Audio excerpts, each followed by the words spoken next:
Mothers, do you often feel burned out? Come with us and focus on self-care and get comfortable. Welcome to Global Educators. This is a show for educators and parents from all around the world to come together in one place to discuss topics about education, motherhood, about the next generation. This is a place for all of us to come together and talk about how to create a safe space and a safe world for the next generation. I'm your host, Baika, and we have our speaker today, Emilie. Emilie is a therapist, mentor, and slow motherhood guide who helps women step off the hustle treadmill and create a grounded, value-centered motherhood.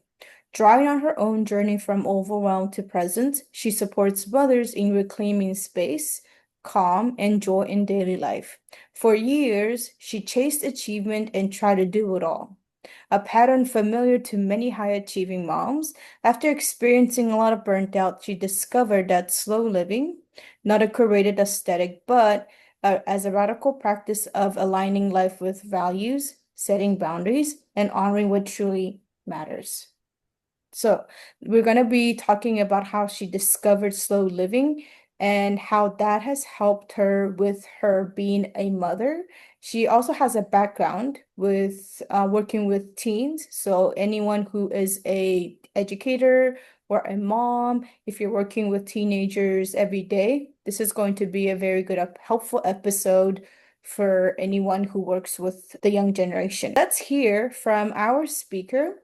Please introduce yourself. Hi, thank you for having me. My name is Emilie Avon Green, and I am first and foremost a mom to a beautiful 3-year-old daughter. And I am a therapist in private practice. And in therapy, I support moms who are experiencing burnout, overstimulation, and overwhelm. And then I'm also, like you said, a guide and mentor for moms who want to slow down. So, who want to release hustle culture, who want to stop listening to societal expectations and actually raise their kids without burning out by, focusing on presence, connection, and enoughness. The main three pillars of today's video is mothering from presence, connection, and enoughness. So we're going to be diving deep into what these three exactly mean. And this is her personal message in which she has experienced personally. So she's going to give very practical advice. And I'm very excited for all of you to listen to her. Thank you for that lovely introduction. What are some valuable lessons you've learned from working with teenagers and being a mentor? Yeah, so working with teenagers, so I worked in an agency for a couple of years where I worked children, teenagers, and families, but my primary specialty was teenagers, mostly those who are experiencing anxiety, depression, suicidal ideation, and self-harm. So that was like my mojo. And what I learned most about teenagers is what they really want. They don't want the perfect family, the perfect vacation, the perfect everything. They just want a parent who is present. And so when I speak to these children, I still call them children because they're teens, but like they are children. When they share with me some of their difficulties, it's usually like I'm the first one, the first safe base they've had to speak to, where they're feeling seen, truly seen. And so I saw through that like our kids just need present and parents who have capacity to handle their emotions. What was your reaction like once feel that they're opening up to you? Possibly you could be the only person that they've Mm. probably ever opened up. How did that make you feel? You feel like you're the coolest person in the world, especially with teenagers. So, a lot of times with the work that I was doing, the teenagers who came in to see me, it wasn't like their idea, okay? It was the parents who were seeing issues or like the educators who were seeing issues who were recommending therapy. And, if kids don't want to go to therapy, they don't have to, right? They're not forced to go. And so it's always can I make them comfortable enough to want to stay, to want to work on things? And sometimes that can take quite a few sessions just to feel comfortable because you have to build that trust. Teenagers are not trusting straight off the bat.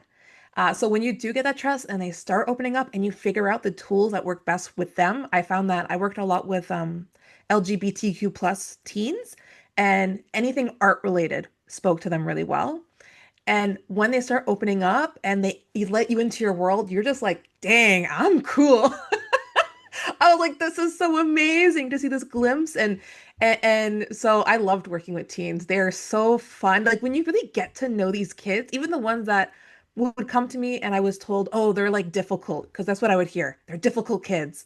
No, man, they're just misunderstood and they haven't let you in fully. When you do let them they let you in, you're like, wow, they're like a raw nerve and they have so much going on inside of them. So it was really cool to be let in. Unfortunately, we don't have that, background in Mhm. psychology, background with brain, like neuroscience, right? So what are just like a small tweak that teachers that are listening that who don't have a therapist background, what are some small tweaks that they can start practicing in their classroom? So I love this question because honestly, when I started working with teens, I had to throw a lot of my therapy learning out the door. Because when we learn in therapy is you kind of like have to keep your professionalism up, keep the distance, retain the therapeutic frame. But what I learned was like to get these kids to like talk to you, especially when they're like not wanting to, is just showing a genuine interest in them and in their with what they want like to talk about. So like some of the first meetings would be like, "What's your favorite video game?" And here I am also, like if your kids that you work with tell you like I don't know what's really popular right now, like let's say Minecraft or there's Hunter x Hunter or all that kind of stuff. Go and learn about it. Have genuine conversations with these kids and meet them at their level. And like the biggest thing to realize that like changed the way I work with these kids, all kids, is that they're not like they're humans. Like they are humans first and foremost. Don't treat them like they're just kids who don't know anything. Meet them like they're the humans that they are. Show genuine interest and curiosity, and that will take you further than anything else. By the way, this is just the introduction. We haven't even like delved into the main three pillars of our video. This is just the introduction. So I think the major two takeaways I've taken so far, just in the intro, is that they want a parent who's present and they Mhm, want a teacher that shows genuine interest. mhm. Does that kind of overlap? And would you say is that the same for teachers? Should teachers and educators, principals even, should Yeah. they be present? Yeah, so I think, it's so rare these days to have somebody genuinely interested in you and generally listening to you. What I find with my therapy clients and what they love most about our work together, what they describe, I always ask, what did you gain the most from our session? It's the fact that they're being finally listened to fully and accepted. And it's so rare that we just talk without being on our phone or being distracted. And so, really being in that moment and truly seeing that child, whether you're a parent, whether you're an educator, yeah. Let's talk about motherhood. What was the biggest difference being a therapist, like transitioning from being a therapist to motherhood? What was like the biggest difference that you've noticed? Yeah, well, the first thing that I had, and I think that all therapists have, is immense fear because now we know all the ways we can screw up our kids and we're terrified. And so you go into motherhood worrying about who their next therapist is going to be. How much are you going to screw them up? Um, and that's a really hard way to parent because you parent out of fear. You don't parent out of presence. And so the big shift for me was stop worrying about their future. Because that's a thing, like we're always preparing these kids for the next thing. Like, am I parenting enough so that they're ready for school? Am I parenting enough they're ready for the real world, quote unquote? But like literally let kids be kids. And that's what I learned as a mother was like let your kid be a kid and enjoy the motherhood journey because it is a journey and there's no right way to do it. So that was like the biggest thing for me. Remove the textbook and just live it. What does mothering from presence look like for you? Yeah, so I was always a very, like I said, perfection-based person.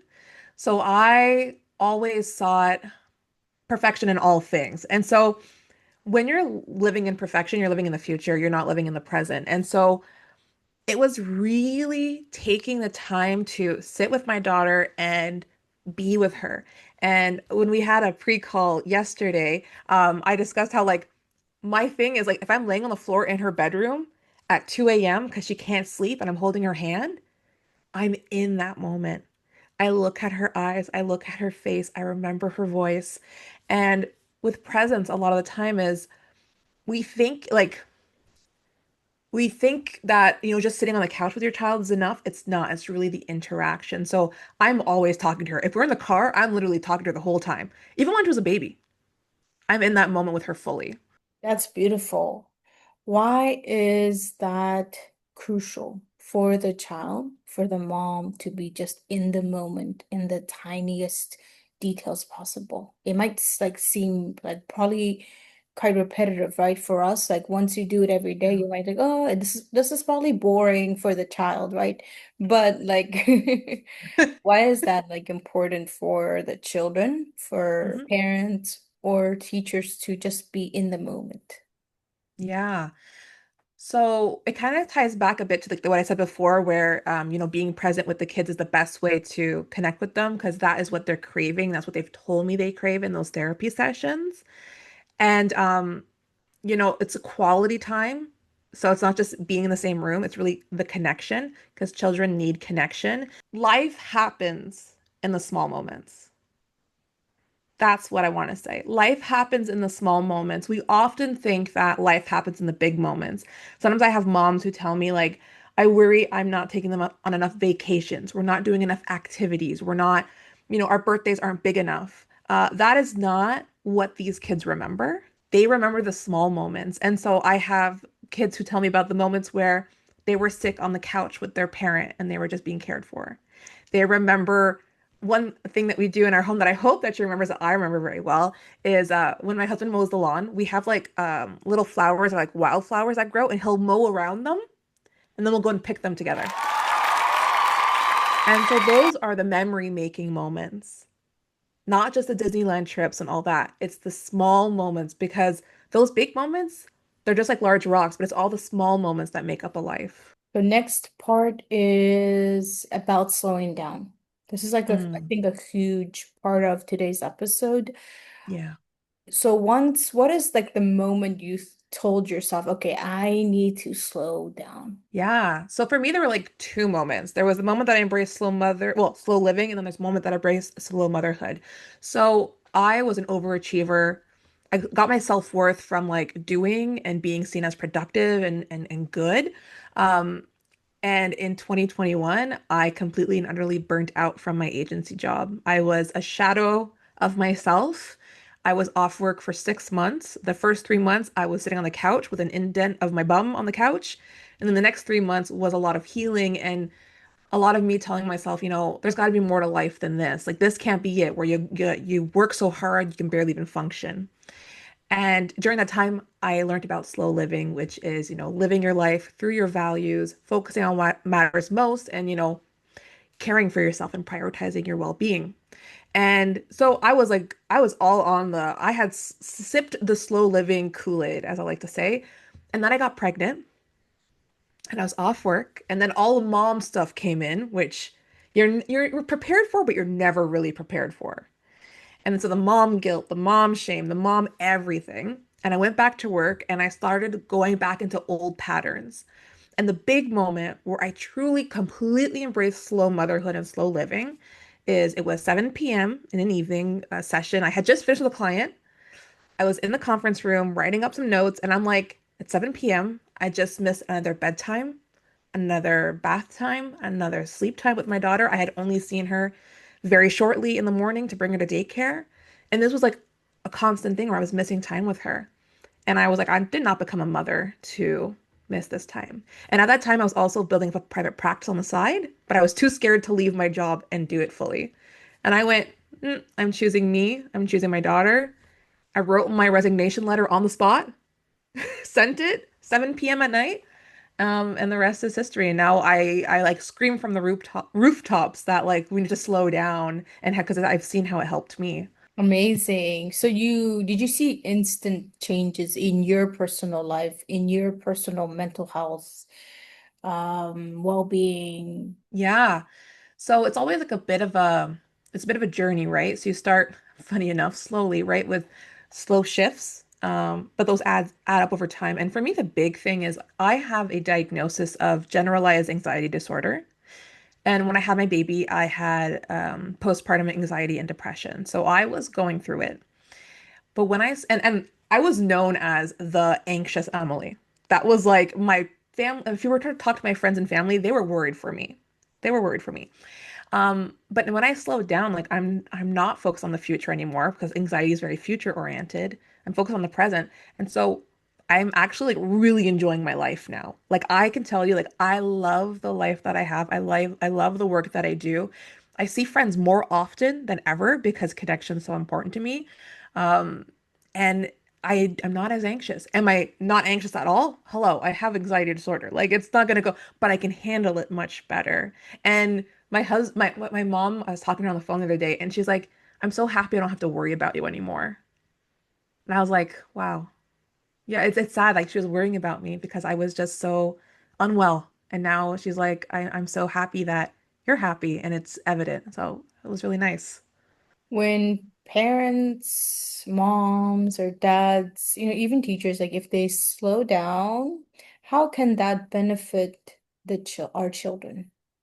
Yeah. So I don't know if you've realized this. If you have kids or you work with kids, you know this. Kids are born slow to move slow through the world. They drag their feet. Mornings are like often a struggle because they're like, oh, they're not built for hustle. Kids are meant to be slow and enjoying the moment. And so you actually are helping their nervous system because it's hard when you're rushing children. It really affects their nervous system.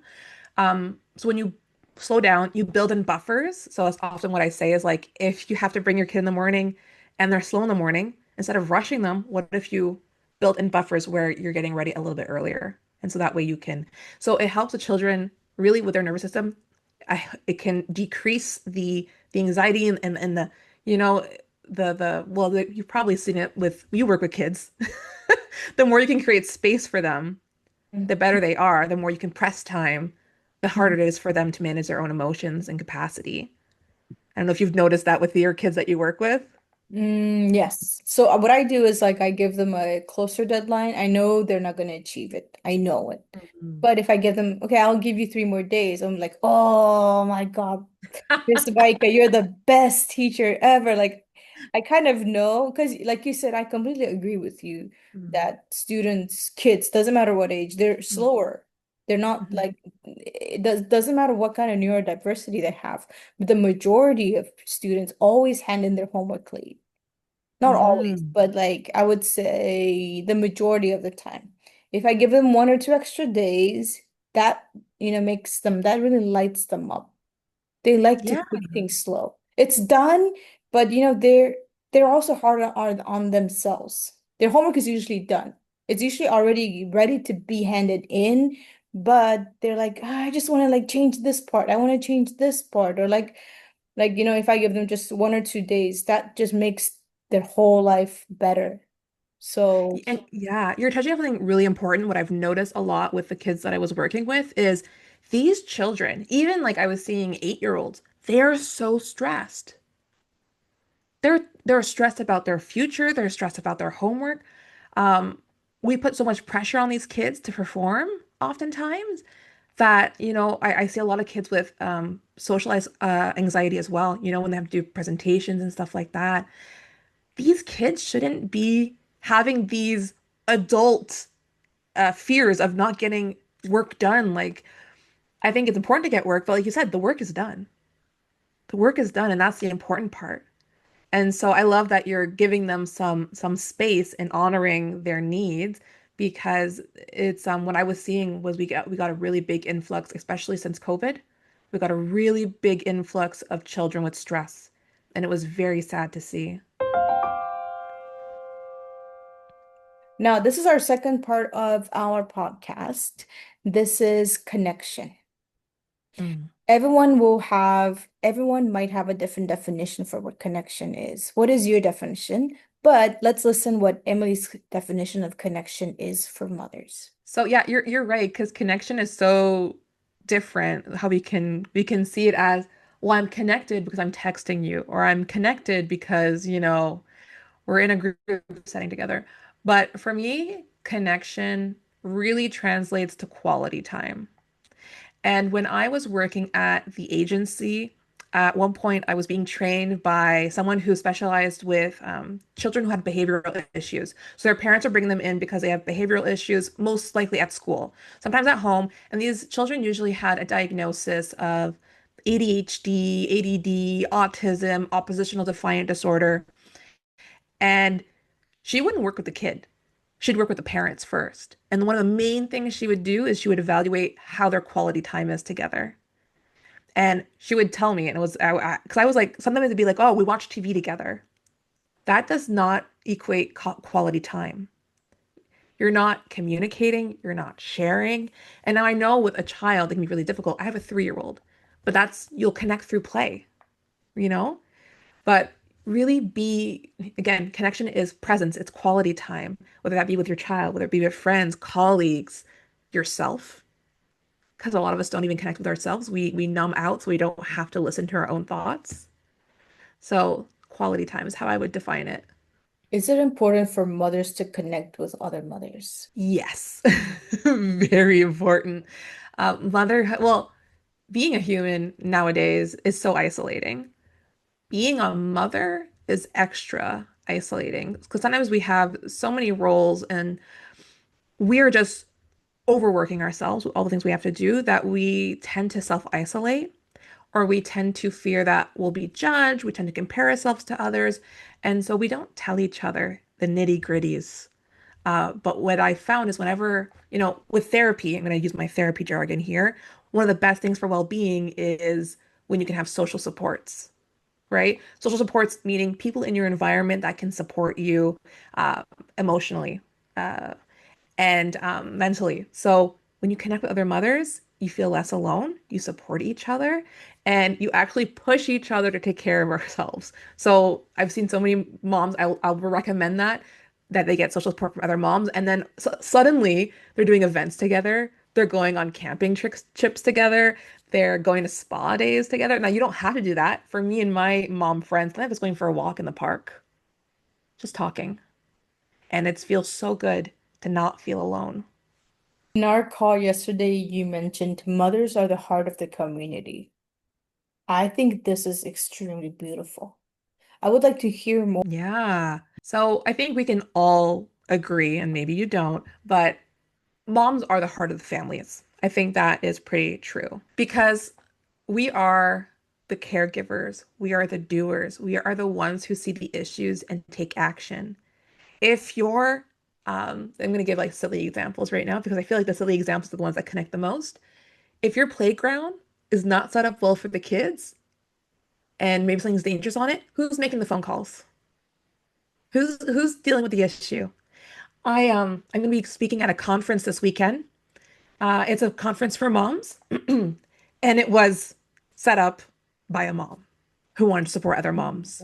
We are the carers. We see issues and we find solutions that are not solutions where we're like fixing it necessarily, but we're like making it better for everybody else. Mhm. The next segment is about enoughness. When do you feel enough? Has there ever been a time that you felt like you're not good enough? Emily, what does enoughness mean to you? Yeah. So when you are an overachiever, an overdoer, you often feel like you're never enough. And this might resonate. I'm not a good enough daughter. I'm not a good enough sister. I'm not a good enough friend or employee or partner. We never feel like we are good enough. And when that happens, we seek validation outside of us. We seek other people's validation. And when you do that, you'll be sorely disappointed because nothing will ever be good enough. You'll always look for the next thing to make you feel like you're enough, but that goalpost just keeps moving. So for me, enoughness is realizing that you are a whole, complete person and you are enough just as you are. And so that's letting go of societal expectations, societal messages, the shoulds, the oughts. Let that all go and know that you are enough just as you are. Can you give us a backstory of what made you realize, or what was the moment in your life that you felt I'm enough? And has there ever been a Ooh. time that you self-doubted yourself? Self-doubt in myself a lot. And I still do sometimes. I mean, how I always view it is how I explain it to my therapy clients, my mentorship clients. We these internalized messages that we have, we usually heard them from people in our life or from society. They're like a record on repeat, right? So it's hard to stop that record. And so they come up, but I deal with them when they do. Um, Now the enoughness, I would love to tell you that it was the minute I embraced slow living, or it's the minute I embraced slow motherhood, but it's not. Um, I think it was really when my daughter, and it's actually fairly recent, I think that I truly embraced it. I thought I did, but I think I really truly embraced it looking at my daughter because I recognized that she was observing me and learning from me. And I had seen this quote somewhere that said, children don't treat themselves the way you treat them. They treat themselves the way that you treat yourself. And so I knew that I was modeling for my child. And so I knew that I had to actually embrace that I was enough so that I could show her what that looked like. So that was like my point of like, okay, we're doing this for real. Would you say depression level is higher for mothers? So I don't have the stats on me, okay? But from my own experience, and I don't work with men. Um, what I will say for mothers, one of the issues that comes up is that it's very hormonal too. If you have your child through your own body, there are also the hormonal levels that kind of go haywire. So that does impact mental health. I'm sure there are studies out there. I can't name them, so I don't like to state them. That tell you that depression levels are most likely higher. So I do see a lot of depression present in parent and mothers. Um, but I tend to, my personal experience is a lot of anxiety because I think anxiety, clients with anxiety are drawn to me. Um, so I see a lot of anxiety more than depression, although depression and exhaustion, the issue is like, it's hard to know, is it depression? Is it exhaustion? Is it mom burnout? But for sure, moms are struggling, I think, more than we would like to admit to ourselves. Hmm. What are some ways moms can uplift themselves? You said that it can be extra isolating. Yeah. How can moms uplift themselves and not feel hopeless? Yeah. Hopelessness is so common, this idea that I'm stuck and nothing's going to get better. Sometimes we think that it's only going to get better when my kid reaches a certain age. Then your kid reaches that certain age and you're like, oh shit, it's still hard. Um, I think, one is not self-isolating as much as possible, you know, seeing those friends, seeing those people pushing yourself to go see others. A lot of it is also showing yourself some self-compassion. We are way too hard on ourselves. I think most of us would not speak to our best friends the way that we speak to ourselves. So we need to show ourselves more grace in difficult times. And one thing that helped me a lot was I thought, and for me, like words have a lot of power, and the way we view life has a lot of power. And so I would often think that life was happening to me. I am so unlucky. I never get the job that works for me. I'm never, I am so unlucky. Life happens to me. When you realize that life happens with you and that you can impact change, like you have power. As compared to like teens and children, like when I work with them, it was really difficult because they don't have any real control over their lives. Not much at all, right? They have their parents, they have educators, we're adults. We have more control than we think. And the more that you can recognize the control that you do have over your life, the more you can feel in control of the things that are going bad and you can make changes. And so I think hopelessness is realizing you're not stuck. You are able to get out of it, but you do need support. And that's why community and connection is so important. Thank you, Emily, so much. This was so helpful. Even like for me, even though I'm not a mom, I feel prepared. Although you said we're never fully prepared. But anyone who has not been a mom yet, this is also going to be helpful for also for parents. I mean, sorry, also for Mm. teachers to Mhm. understand, how what moms go through, and if a child is coming to school stressed, the mom could be stressed as well. So grab a Yeah, and show mom. that mom grace, right? Yes, Show that yes. mom some grace. Yeah, if any teachers out there, if you see a child stressed, it most likely could be stress at home. So check on their moms. Just grab a mom like, hey, you're doing wonderful, right? So like small encouragements, they're always Mhm. helpful. So everybody, let's all be more graceful to everyone. One last question, Emily. What is your message to anyone listening out there? Okay, well, my core message is really aimed for moms, but for parents, but it's your child's childhood, but it's your motherhood, and so you deserve to be present and enjoy it. So That's that's so my sweet. my Thank message. you, Emily. Thank you. Thank you all for tuning in. I'm Becca, your host. This is a show, Global Educators, and goodbye until our next video.